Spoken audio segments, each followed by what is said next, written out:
അസ്സലാമു അലൈക്കും വറഹ്മത്തുള്ളാഹി വബറകാതുഹു. അൽഹംദുലില്ലാഹി റബ്ബിൽ ആലമീൻ വസ്സലാത്തു വസ്സലാമു അലാ റസൂലിഹിൽ അമീൻ വഅലാ ആലിഹി വസഹ്ബിഹി അജ്മഈൻ അമ്മാ ബഅദ്. പ്രിയമുള്ള സുഹൃത്തുക്കളെ, പഠിതാക്കളെ, സഹോദരിമാരെ, അള്ളാഹുവിൻ്റെ അതിവിശിഷ്ടമായ മറ്റൊരു നാമമാണ് അസ്വമദ്. വിശുദ്ധ ഖുർആനിൽ ഒരു പ്രാവശ്യം മാത്രമാണ് ഈ ഇസ്മ വന്നിട്ടുള്ളത്.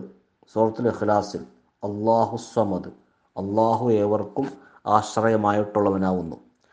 തഫ്സീർ ഇബ്നു കസീർ, തഫ്സീർ ഖുർത്തുബി എന്നീ ഗ്രന്ഥങ്ങളിലൊക്കെ സ്വമദ് എന്ന അള്ളാഹുവിൻ്റെ ഇസ്മിന് കൊടുത്തിരിക്കുന്ന ചില വിശേഷണങ്ങൾ: മുസീബത്തുകളിൽ സഹായം തേടപ്പെടുന്നവൻ, തിന്നുകയും കുടിക്കുകയും ചെയ്യാത്തവൻ, എല്ലാവർക്കും മീതെയുള്ളവൻ, എന്നെന്നും ശേഷിക്കുന്നവൻ, എന്നെന്നും നിലനിൽക്കുന്നവൻ, ന്യൂനതകളുമില്ലാത്ത സമ്പൂർണൻ തുടങ്ങിയ ധാരാളം വിശേഷണങ്ങൾ ഈ നാമത്തിന് പണ്ഡിതന്മാർ കൊടുത്തിട്ടുണ്ട്. അസ്വമദ് എന്ന അത്യുത്തമമായ ഈ നാമം അള്ളാഹുവിൻ്റെ പ്രവാചകൻ്റെ സുന്നത്തിലും സ്ഥിരപ്പെട്ടു വന്നിട്ടുണ്ട്. അബൂ ഹുറൈറയിൽ നിന്നും ഉദ്ധരിക്കുന്ന ഹദീസിൽ ഇമാം ബുഖാരി റിപ്പോർട്ട് ചെയ്യുകയാണ്: ഖാലല്ലാഹു കസ്സബനി ബനി ആദം. അള്ളാഹു പറഞ്ഞു, ഖുദ്സിയായ ഹദീസാണ്, ആദം സന്തതി എന്നെ കളവാക്കിയിരിക്കുന്നു. വ അമ്മാ ശത്മുഹു ഇയ്യായ ഫഖൗലുഹു ഇത്തഖദല്ലാഹു വലദൻ വ അനൽ അഹദുസ് സമദ് ലം അലിദ് വലം ഊലദ് വലം യകുൻലി കുഫുവൻ അഹദ്.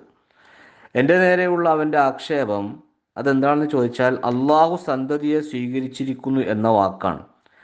ഞാനാകട്ടെ അൽ അഹദും ഏകനാണ്, അസ്വമദുമാണ്. അപ്പോൾ ആ ഒരു പ്രവാചകൻ്റെ വചനത്തിൽ ഒരു നാമം വന്നിട്ടുണ്ട്. ഞാൻ ആർക്കും ജന്മം നൽകിയിട്ടില്ല, ആരുടെയും സന്തതിയായി ജനിച്ചിട്ടുമില്ല, എനിക്ക് തുല്യനായി ആരുമില്ല. രണ്ട് പ്രാർത്ഥനയിൽ നമുക്ക് ഈ വാക്ക് കാണാൻ സാധിക്കും. മെഹ്ജൻ ഇബ്നു അദർ റളിയല്ലാഹു അൻഹുവിൽ നിന്നും നിവേദനം ചെയ്യുന്നു, നബി സല്ലല്ലാഹു അലൈഹി വസല്ലമ ഒരാൾ തൻ്റെ തശഹുദിൽ ഇപ്രകാരം പ്രാർത്ഥിക്കുന്നത് കേട്ടു: അല്ലാഹുമ്മ ഇന്നി അസ്അലുക യാ അല്ലാഹ് അൽ അഹദുസ് സമദ് അല്ലദി ലം യലിദ് വലം യൂലദ് വലം യകുൻ ലഹു കുഫുവൻ അഹദ് അൻ തഗ്ഫിർ ലി ദുനൂബി ഇന്നക അൻതൽ ഗഫൂറുർ റഹീം. അല്ലാഹുവേ, നിന്നോടിതാ ഞാൻ തേടുന്നു. അല്ലാഹുവേ, ഏകനും എല്ലാവർക്കും ആശ്രിതനും നിരാശ്രയനും ആരുടെയും സന്തതിയായി ജനിക്കാത്തവനും ആരെയും ജനിപ്പിക്കാത്തവനും തുല്യനായി ആരുമില്ലാത്തവനുമായ നീ എനിക്ക് എൻ്റെ പാപങ്ങൾ പൊറുക്കണമേ. നിശ്ചയമായും നീ പാപങ്ങൾ പുറത്ത് മാപ്പേകുന്നവനും കരുണ ചൊരിയുന്നവനുമാണല്ലോ. ഈ ഒരു പ്രാർത്ഥന പ്രവാചകൻ സല്ലല്ലാഹു അലൈഹി വസല്ലമ കേട്ട സന്ദർഭത്തിൽ ആ പ്രാർത്ഥിച്ച വ്യക്തിക്ക് വേണ്ടി പുറത്തു കൊടുക്കപ്പെട്ടു. ആരാണോ പ്രാർത്ഥിച്ചത് ആ പ്രാർത്ഥിച്ച വ്യക്തിക്ക് പുറത്തു കൊടുക്കപ്പെട്ടുവെന്ന് പ്രവാചകൻ സല്ലല്ലാഹു അലൈഹി വസല്ലമ 3 തവണ പറയുകയുണ്ടായി. സുനൻ അബൂദാവൂദിൽ ഇമാം ഇബ്നു ഖുസൈമയും ഹാക്കിമും റിപ്പോർട്ട് ചെയ്ത വചനമാണ്. അതുപോലെ അള്ളാഹുവിനെ സൃഷ്ടിച്ചത് ആരാണെന്ന നിലക്ക് ചില ആളുകൾ ചോദിച്ച് വസ്വാസം ഉണ്ടാക്കുന്ന സന്ദർഭത്തിൽ പ്രഖ്യാപിക്കുവാൻ പ്രവാചകൻ പഠിപ്പിച്ചതും സല്ലല്ലാഹു അലൈഹി വസല്ലമ ഈ ഒരു പ്രാർത്ഥന: അല്ലാഹു അഹദ് അല്ലാഹു സ്വമദ് ലം യലിദ് വലം യൂലദ് വലം യകുൻ ലഹു കുഫുവൻ അഹദ്. അല്ലാഹു അഹദ്, അല്ലാഹു ഏകനാകുന്നു. അല്ലാഹു സ്വമദ്, അല്ലാഹു സ്വമദുമാകുന്നു. ലം യലിദ് വലം യൂലദ്, അവൻ ആർക്കും ജന്മം നൽകിയിട്ടില്ല, ആരുടെയും സന്തതിയായി ജനിച്ചിട്ടുമില്ല.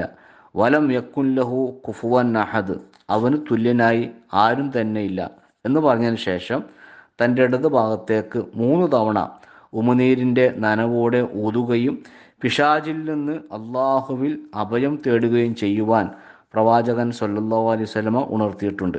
സുനൻ അബൂദാവൂദിൽ റിപ്പോർട്ട് ചെയ്ത ഹദീസാണ്.